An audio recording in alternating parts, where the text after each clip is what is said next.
Belief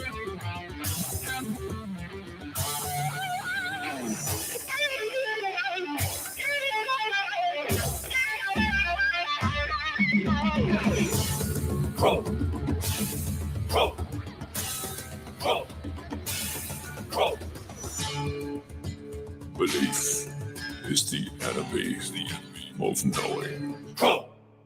All right, man. Welcome to Crow 777 Radio. This is episode 476. Jason Lindgren is with me, and LC King rejoins us. Last episode we did was 374. If anyone wants to revert back to check that out, we're going to get into a lot of symbolism here. And in the same way I've been pointing out how the Trinity has played through law. It's just everywhere. We're going to touch on a bit of that, but there's a lot of symbolism that we're going to touch on here. Anyhow, welcome, Jason. Oh, and a very fine late afternoon it is here. All right, so welcome, Lucas. Thanks, Crow. Thanks for having me back on. Good to be here. Thanks, Jason. It's a pleasure. All right, well, we're going to jump right in. First off, do you want to give out any kind of contact information? Yeah, I can. I'll just probably give my email out. Do you want me to give that out now or later on? Well, I'll tell you what, if you give it out in hour one, it can become overwhelming. If you don't have a website to give, we can wait till hour two for the email. Yeah, I might do hour two then. Yeah, it's a little more doable. We just collected questions for Fortune Saint Germain, and it gets overwhelming. We only did membership too, so it's a lot. Well, where would you like to jump in here? I'm looking at your bullet points, and the first thing I see is electrochemistry applied to the world. Yeah, so last time we spoke, that's what I was talking about, the electrochemistry and how it applies to the world and given it a closed system and all that sort of stuff. So my research has sort of moved away from that now, and I've just been focusing more on symbolism and old mythologies and things like that, and it's piqued my interest. So the other thing that sort of where this stemmed from was when I was looking at electrochemistry, I was actually looking at the Hermetics and Mercury and these sort of ideas, and they just kept popping up. So from there, it sort of led me into understanding the Trinity, because in a battery, the Trinity applies perfectly, especially when you look at something like a flow battery, which basically has two electrolytes and a salt bridge in the middle. So it's almost like a magnet in a sense. It's got a north and a south and this sort of bridge between it. And so when I was looking at the batteries and Hermetics and some of the mythologies, the Mercury portion, or that sort of preserving portion of the Trinity, was that fundamental sort of communication between the polarities.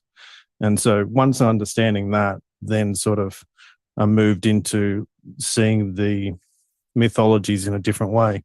Well, it's interesting that you're going to bring up the kind of triune deity. There's so many ways that, the expression of three. Most of us in the West were brought up with the idea of the Father, the Son, and the Holy Spirit.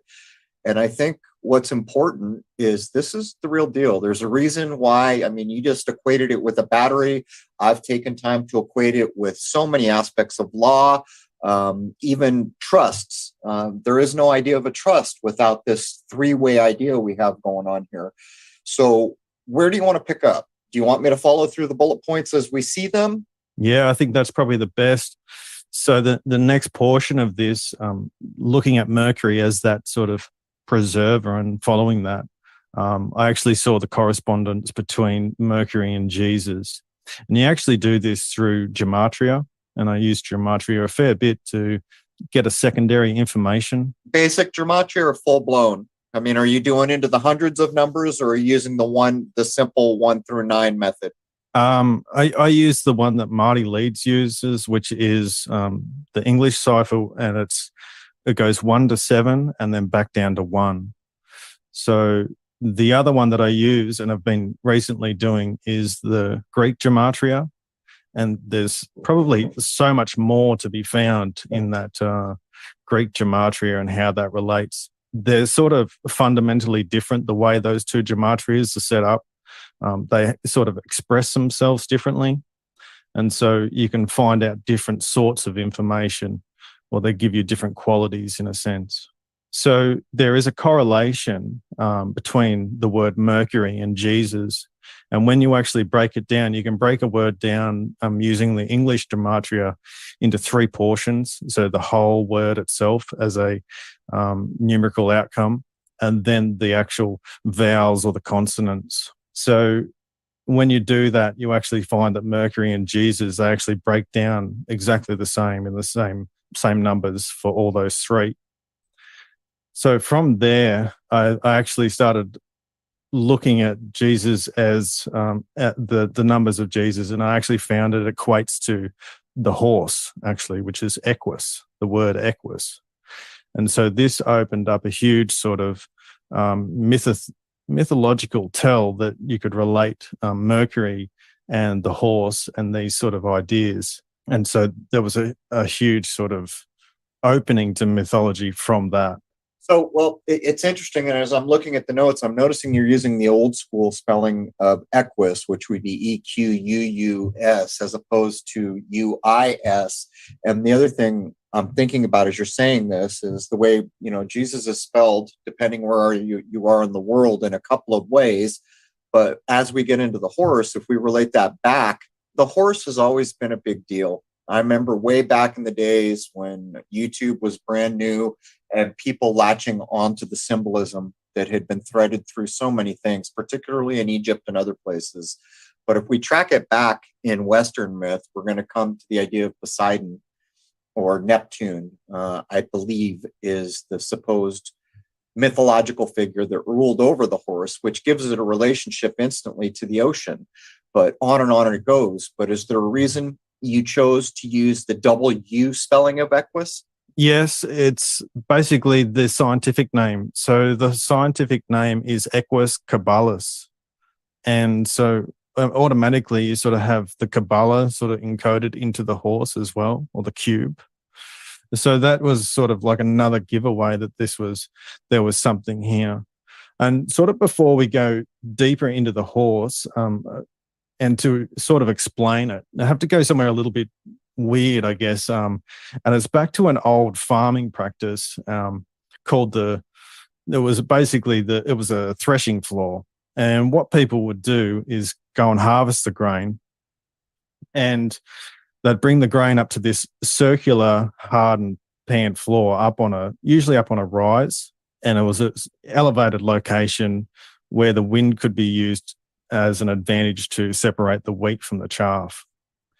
So in the center of this hard circle was a wooden post, and you would tie your horse or your ox to that, and it would have a man behind the horse or whatever moving it around.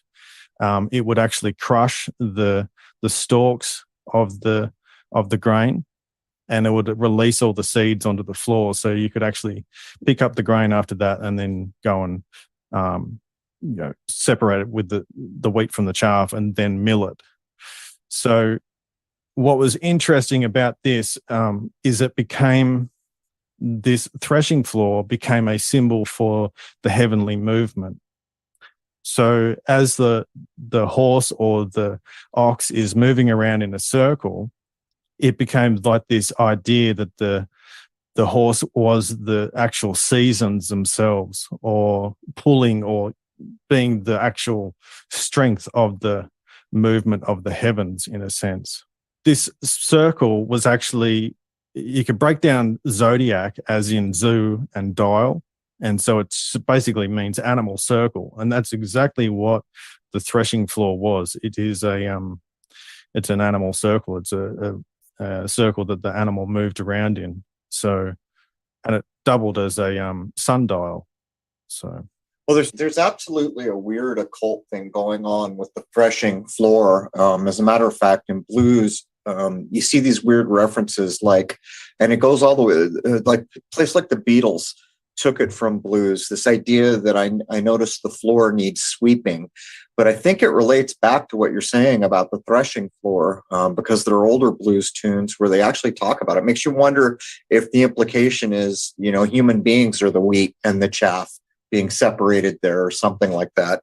Yeah, well, that's interesting you say that, because these were sort of became meeting grounds, and there's actually a lot of references in the Bible to the threshing floor as well, where there's sort of these analogous little tales where they're about marriage or hooking up and those sort of ideas as well as around it.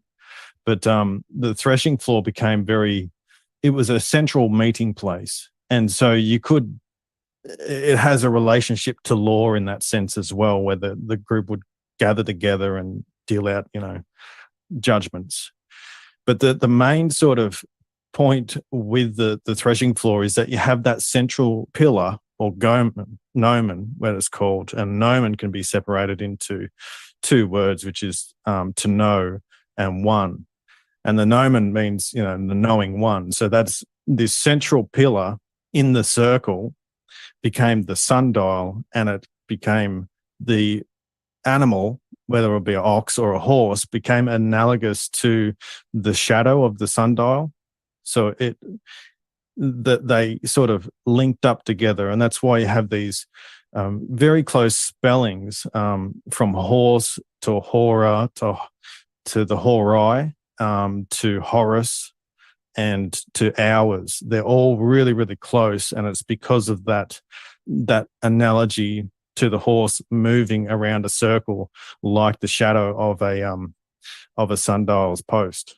People forget how big a deal the horse was, but you've got to realize when we started to get combustion engines, how did they measure it? They called it horsepower. And by the way, they weren't honest about it, how many horses actually equaled the power of an engine. But what's interesting about what you're expressing is it's kind of like there's these known motions and geometries in the world. And even though you're just in a barn going in circles to get your food to harvest, based on the seasons, it's analogous to what's going on above your head in the sky clock. But isn't it interesting too, the idea of the devil actually plays into what you're talking about, because it's the idea of the floor needs sweeping. I think the last time I heard it in a song is I noticed the floor needs sweeping. But in some of the portrayals of the devil, particularly in Hollywood, he'll say things like, well, what? You just got to sweep your floor. You're just going to have to do it tomorrow. You want to wash your dishes. You're just going to have to do it tomorrow. Trying to get you not to do the things that would typically a human being would be doing each day, almost like the idle hands or the devil's playthings. But it actually plays into the threshing floor, because the devil in so many accounts is trying to say, well, you got to do that every day. Why don't you just let it go and ignore it? It's a weird allegory. Yeah, that's interesting. But like this movement just doesn't apply to the threshing floor. It actually goes to the grinding of grapes and things like that. So it has this crossover where you would have a mule or something like that, and it would have a grindstone in the center. And so you have these lots of ideas with the world axis, and that's what will fundamentally draw us to the world axis. And that's like you have the stone in the center, and they called the omphalos stone and these sort of analogies as well, or the millstone. So it was basically any old mechanism that had this similar sort of rotational operation that was analogous to the heavenly movements. And it was all the pole itself was symbolic of the Polaris and that central movement. So it's almost like, if I think about it broadly, it's almost an analogy. So in the same way you're in the threshing room floor, you've had to correspond your life to the seasons, to know when to plant, to know when to harvest and all this. And that's due to the sky clock above, which is also in a circular or a cyclical motion. And then at the point where you've harvested, you have to employ this cyclical motion with that center pole, whatever you would call it. And you have to produce a thing. To be more specific, to produce the thing that's required for you to live, the food, it has to be refined. You have to remove the chaff from the wheat. It's almost like the analogy is that the sky clock is producing or refining something too, like us, like we're being refined and all the things that we have to do here, which is also allegorized by all the work we have to do. Yeah, you're 100% right. Because the other one, if we take this to the making of olive oil, the same sort of process happens where you have the grapes and you're moving around, and then there's a refining of the oil. And they would use then the stones to divide the oil up into 3 sections. And the top part of that oil would be for lamps. And then the rest would be sort of cooking. And then the other one would be it was sort of throw away in a sense. But it was this analogy that the olive tree or the tree of life, that you're an olive coming off it and then moving through this process, getting refined, and then you become like a little light yourself, in a sense that you're a lamp, becoming the lamp oil. Well, the language reflects it too, because part of that oil is going to be referred to as virgin. So if you're looking at the idea of refining something, isn't it interesting that the word virgin gets mixed into it? Because typically, though we get what it means, mostly we get that it means a human being that hasn't had carnal knowledge. And that goes into the idea of the Vestal Virgins. I've thought about this a lot, because in a place like Rome, you've got to ask, and before Rome, even the Vestal Virgin idea, why would they just do a thing, right? Why would they just make up a thing that has no meaning in the world? And yet we find it. And so in the production of olive oil, and what's interesting too, I forget which Greek god, is it going to be Athena? Whichever one was produced out of Zeus's head or his thigh, actually gives human beings the olive tree. And there's a whole allegory there that relates to exactly what you're saying.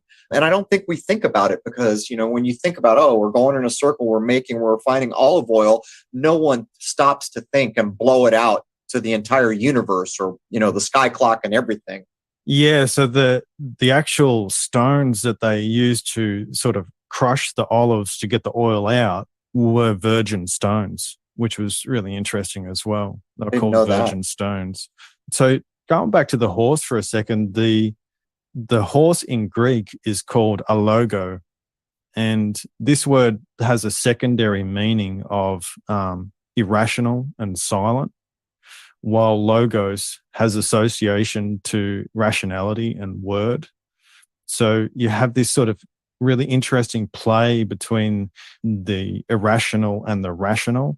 And especially when in Greek mythology, they give you this, the ideas that Pegasus, the winged horse, the immortal horse, is given the ability to speak.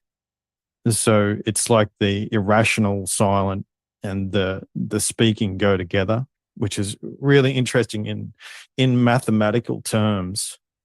And this is how deep some of this stuff goes in mathematical terms.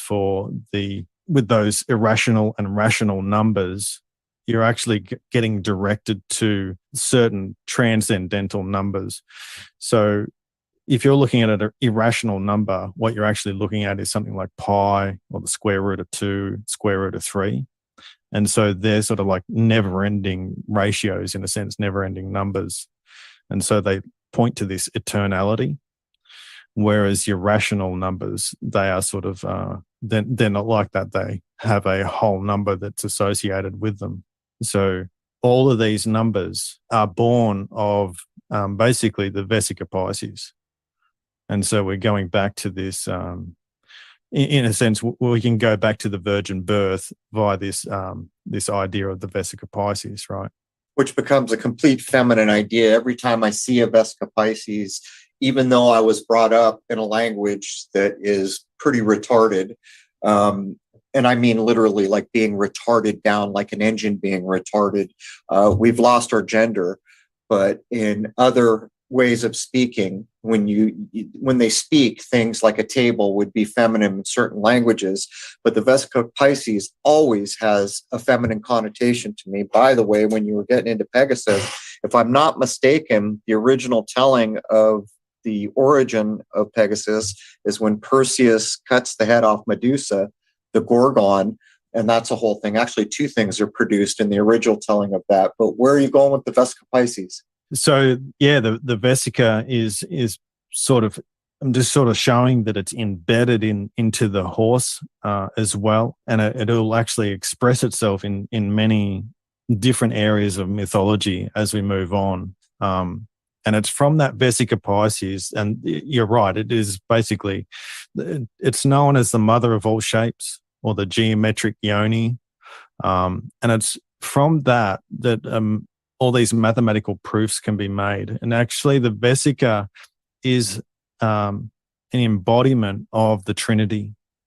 So you have one circle, which can be, you could say, is feminine, one circle that is masculine, and that it's that joining together that opens up and creates all these mathematics, and transcendental ideas come flowing out of it, as well as the ideas of fire that builds and moves life. So I've seen the Trinity actually expressed, and whenever you can do a thing with geometry, I think you've discovered something important. So when I've used it before, until you get to the Trinity, you can't build anything. You have a dot, you have a line, you have two lines, but that magical third line, now you're making stuff.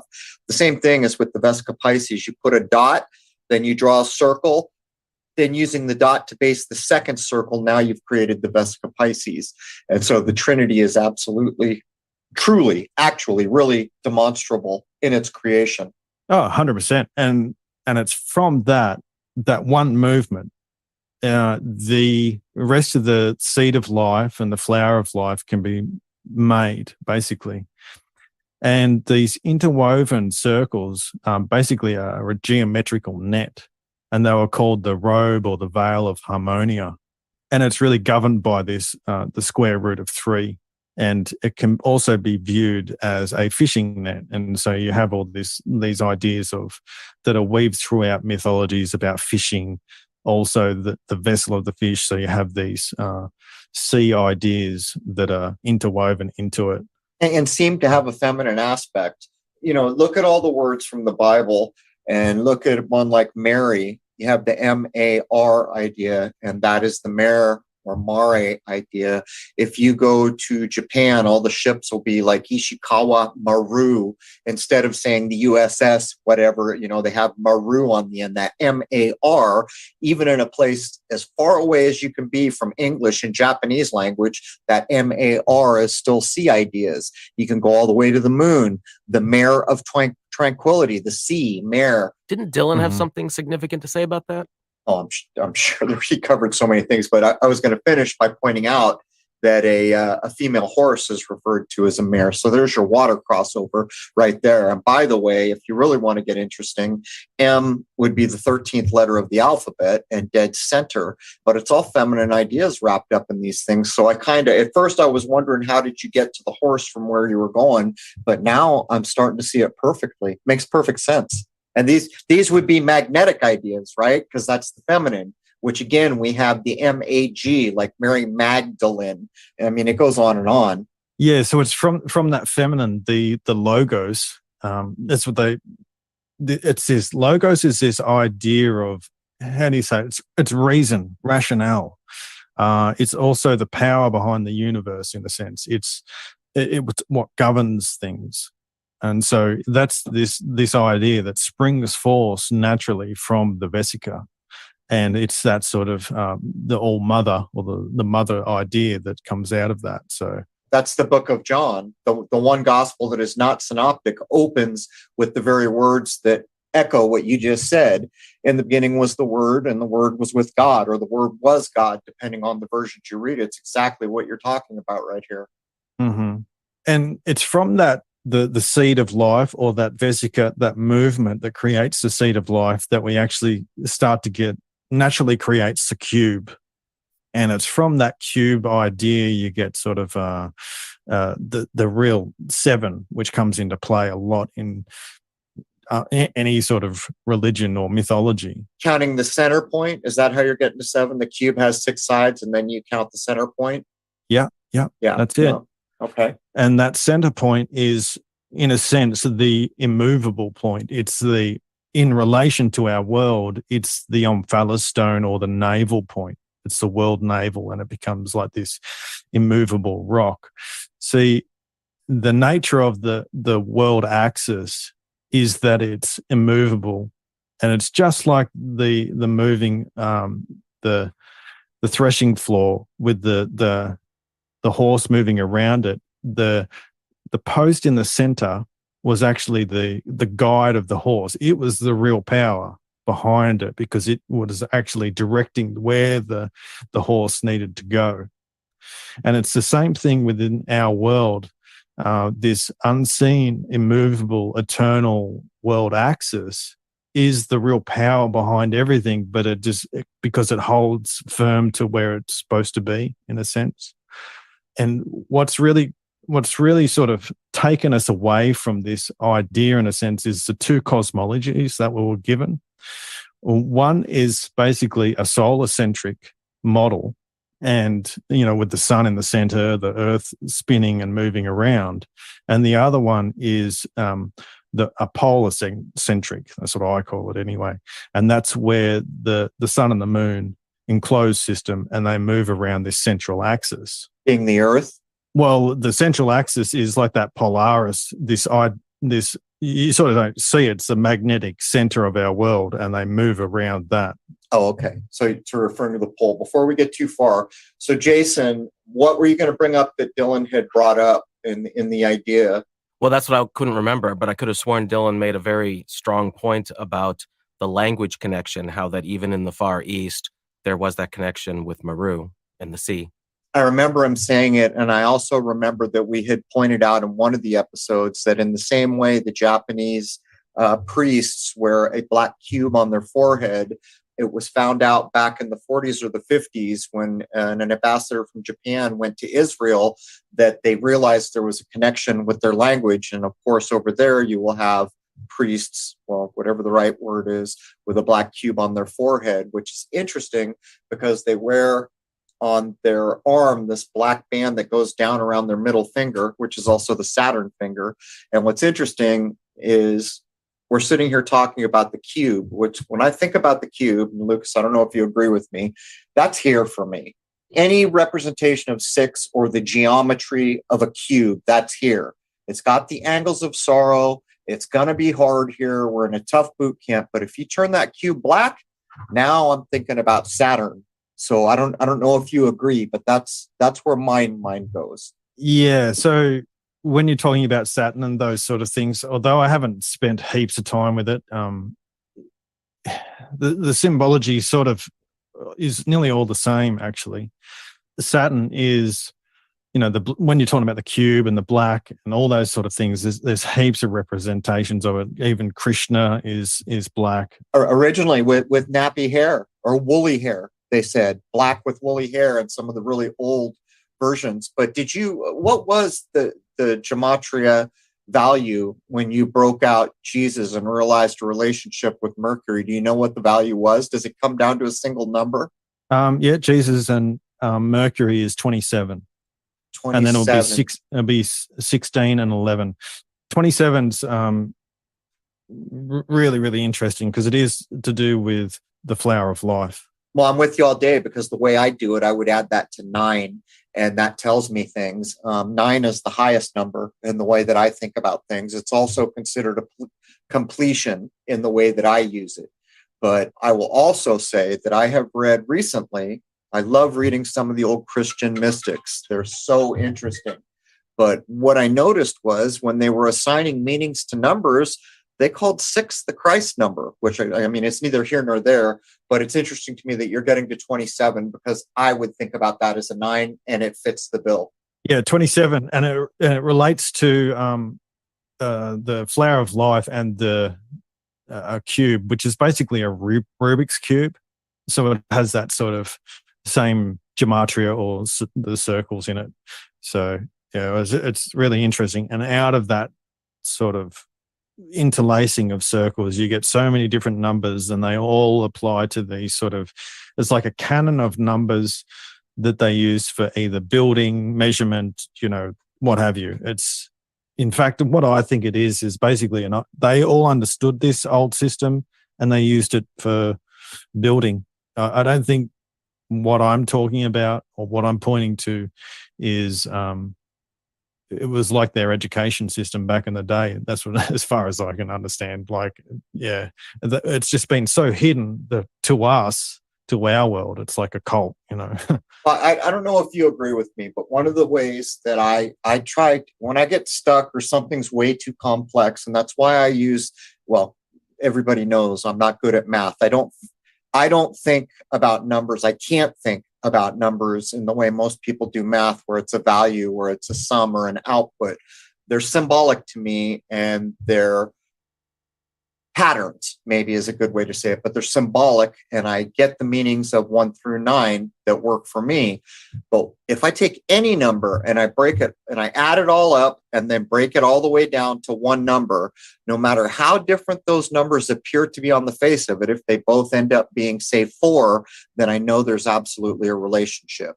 And when you do it that way, you begin to realize truly how interconnected the world is. And as a matter of fact, when we were talking about the Vesica Piscis and the flower of life, and if you don't know what the flower of life is, anybody, just quickly go over to Google Images, search 3 things. Search the seed of life and look at the geometry. And if you want to learn, draw that. Then do the flower of life, which is based off the seed of life. Then do the tree of life. And that's what starts to lead you into Kabbalah. But the point is that that's all Vesica Pisces and circles. Those are all feminine ideas. And, you know, I wear the flower of life around my neck every day, and shungite.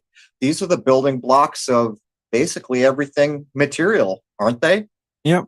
Yeah, 100%. It's this idea of the harmonia, the net of harmonia, the thing that actually pulls everything together. That is the underlying basis of reality, in a sense. And when you look at it, this is another thing. It's like I always say, you can hear the bell ring, or you can hear that the bell's cracked. In other words, you know there's no truth there. When you look at a geometry like the seed or the flower of life, pay attention to how you feel inside, because that's the big tell. It just feels right. You know, I don't know any other way to describe it. But anyhow, where were you going? So there's, you know, speaking of this sort of, let's look at the polarity that's part of this whole science, if you like. And it really, what really drove it home for me was this idea of air and water, or wind and water. And by a quick manipulation of those 2 words, where you just flip the W's, you actually get this mind and matter. So from this, I started to basically do a mind map on my iPad. I was working away, and I had, on one side, I had this correlation between mind and wind and air. And then on the other side, I had this idea of water and matter. And so you automatically see this polarity present itself, and then you can start to apply where all these mythological characters start to go. And so the wind portion, anything to do with air, such as sky, wind instruments such as the conch, the horn, the flute, feathers, wings, flight, breath, spirit, ether, and lightness, is all to do with that masculine sort of sky god, if you like. Comes under that polarity, and it's directly linked to mind. So anytime you see sort of like these mythological characters with wings, such as Hermes or Mercury, or even Pegasus with the wings, you automatically know it's connected to the mind. Which Zeus would be. Zeus was the sky father. Yeah. I think what you're saying is actually provable. By the way, when you turned water into matter, that's also alma mater, which is another word for mother. So you kept the feminine idea as you did the switch. Yeah, exactly. So as soon as you get into the matter material, then you have all sort of the mother, oceans, seas, river, land, earth, all things like fertility, cycle, sustenance, beauty. Weight is another one. Heaviness, like bearings, you know, to bear a child and all those sort of things. The physical body, material, and the weaving ideas. Lots and lots of weaving ideas are to do with the Mother Earth, who, you know, weaves the 3 fates, weaving destiny and those sort of things. So you have the 2 polarities of mother and father, and then the child, which is to bring the Trinity into it, is now this communication between mind and matter.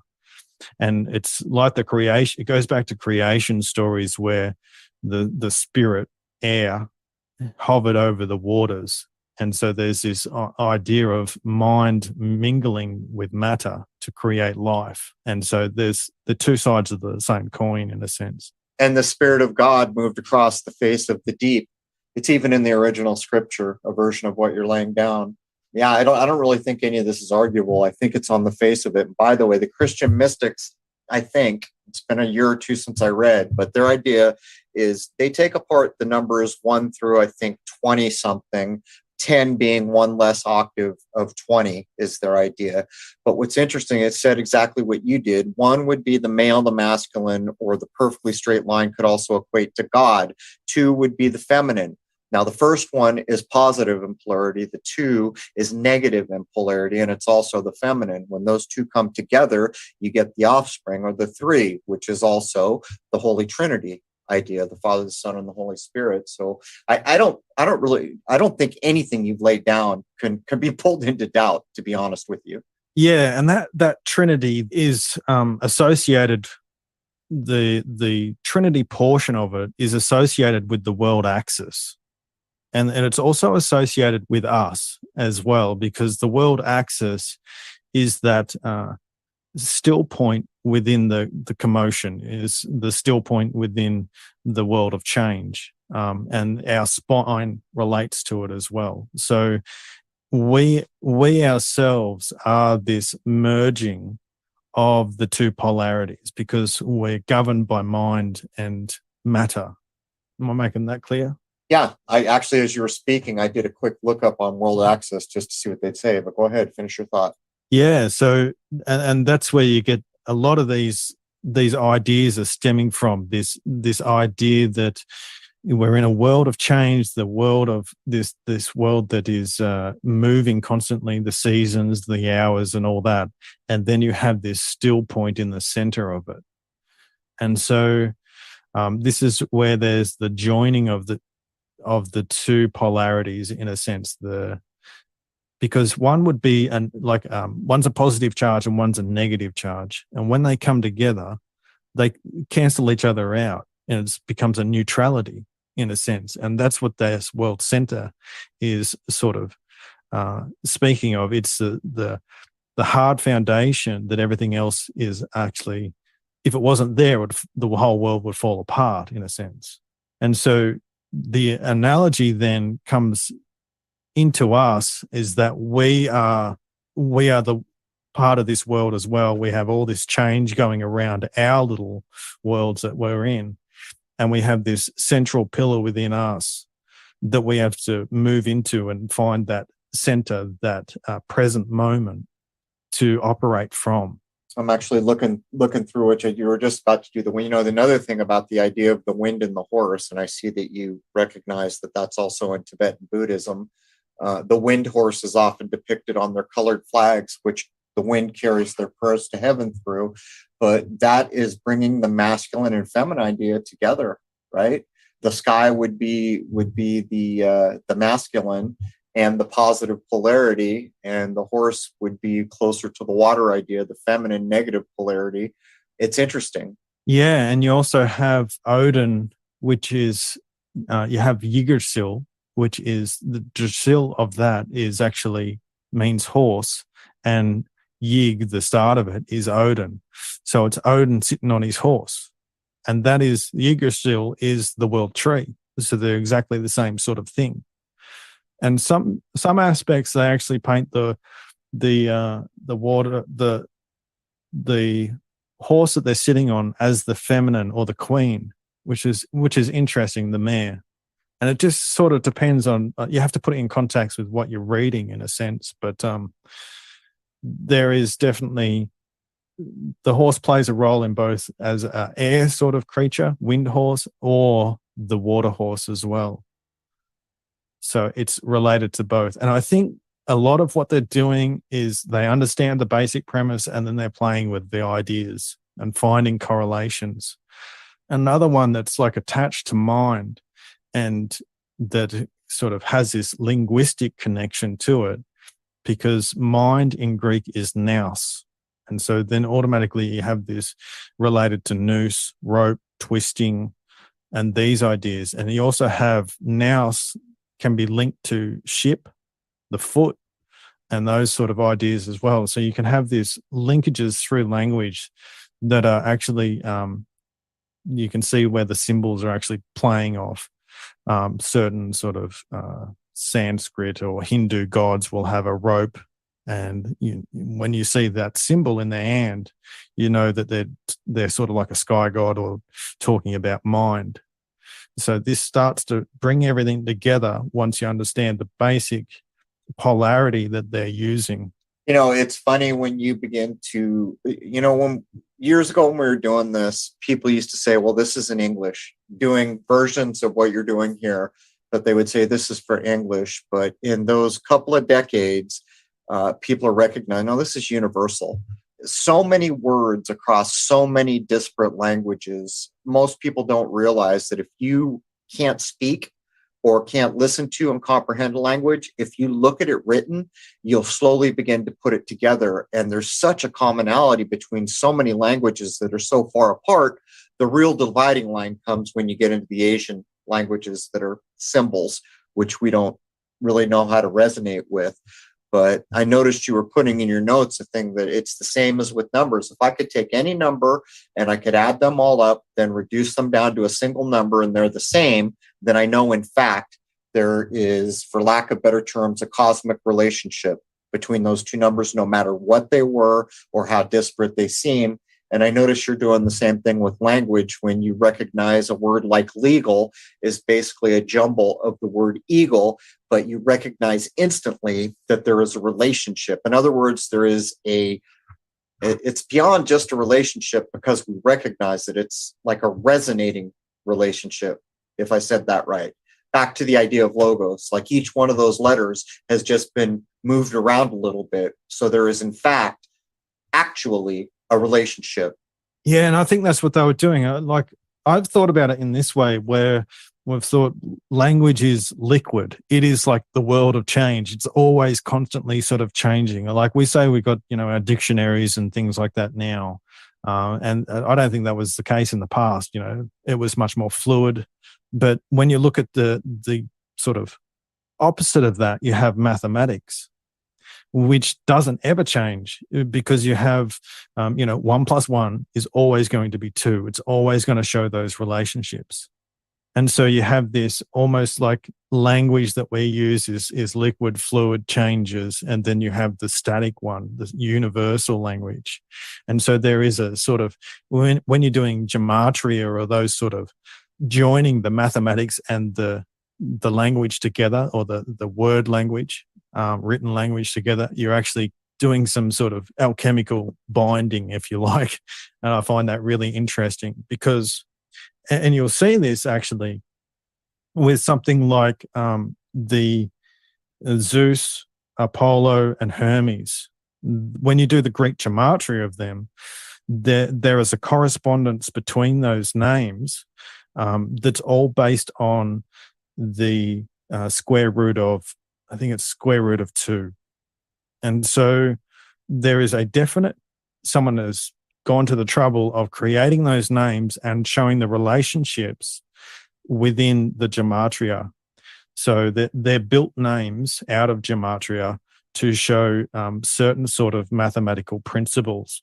Well, let you realize too, see, English is kind of like the poor kid on the language block, isn't it? If you go to so many other languages, there's openly a numerical version with each character or letter or whatever is properly for that language. And that shows you the importance of gematria, which is why, decades ago, so many people were saying, oh, gematria is hocus pocus, because they spoke English. And the only time that they had ever heard that there was a corresponding number was when they thought about a handful of letters from Rome or something like this from school. But the truth is that English is just like Hebrew, just like it's just not openly taught or shown.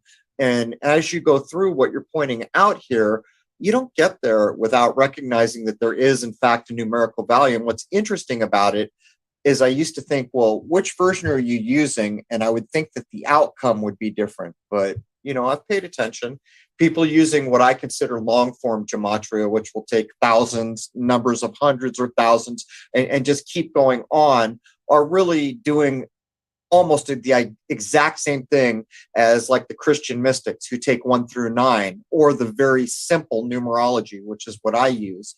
It all recognizes the simple truth. And, you were pointing out, you use 1 through 7 and you go back around, but nonetheless, the correspondences are made just in a slightly different way. Yeah, exactly. I only use one gematria for the English language, and there is just another one for the Greek. And they use, the difference is that the Greek one will go 1 to 9 for the first, it's broken into 27, I think. We'll go 1 to 9, and then it will go 10 to 90, and then so it goes up into in tens like that. So what actually happens is you can, for a word, you can actually get into the hundreds.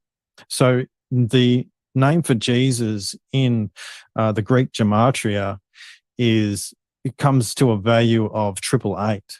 Oh, wow. So yeah, it's really significant, because once you get into what that actually means, it relates to music in a really, really profound way. And it breaks down to 6, like the Christian mystics claim that 6 is the Jesus number, by the way, if you break it all the way down. Yeah.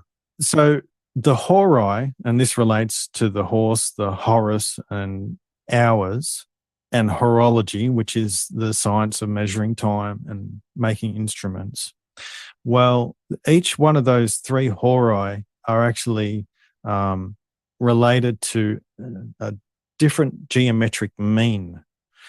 This is a way of, most people are familiar with the arithmetic mean, which is you add 3 numbers and then divide it by 3, and you'll get to where that center point is, right? Which we call an average. Yeah, exactly. It's an average.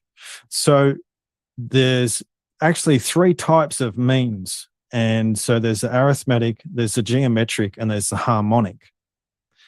And they are related to these 3, the Horai, basically, 3 seasons. So it's from that geometric mean applied to music that you actually get the value of 0.888, and it's the string ratio of a whole tone. Whereas if you want to look at in music, the 0.666 is the string ratio of a perfect fifth. So there's correlation to the means, the Horai, the horse, Jesus as Equus again, and then these musical relationships, which are again based on sort of the ratios that come out of the Vesica. But they also reflect reality. When you're talking about a musical note, that is what it is. But I've got to jump in here. We're at the top of the hour, Lucas.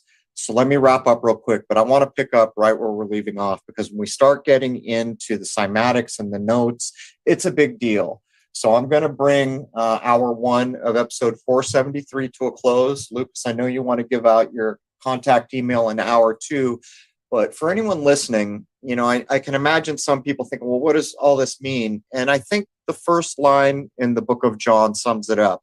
It informs us how important vibration is. It informs us how important our language is. To be able to speak words is a big deal, and it has far more meaning than whatever the word we just said means. And the first line from the KJV version is this: in the beginning was the Word, and the Word was with God, and the Word was God. Now it goes on in the first verse to talk about this is how everything was made. Nothing was made without it. It's the light of men. It goes on and on and on. But that is the basis that we overlook, I think, in the importance of how these correlations are. And as I wrap up, I just want to point out, how many of us would ever think we're in a barn, we're on a threshing floor, who would ever consider that what's going on in that little circle is a microcosm of what's going on up at the sky clock? Anyhow, there's hour 1 of episode 476. First hour is free to everybody at crow777radio.com. That is CRROW777radio.com. Members know to join us on the website and log in for the full member episode. With that, we're going to take a break. We'll be back shortly. Hope to see you over at the website. And I'd like to wish you all a happy, healthy, and higher-minded new era. Cheers.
Belief is the enemy of knowing.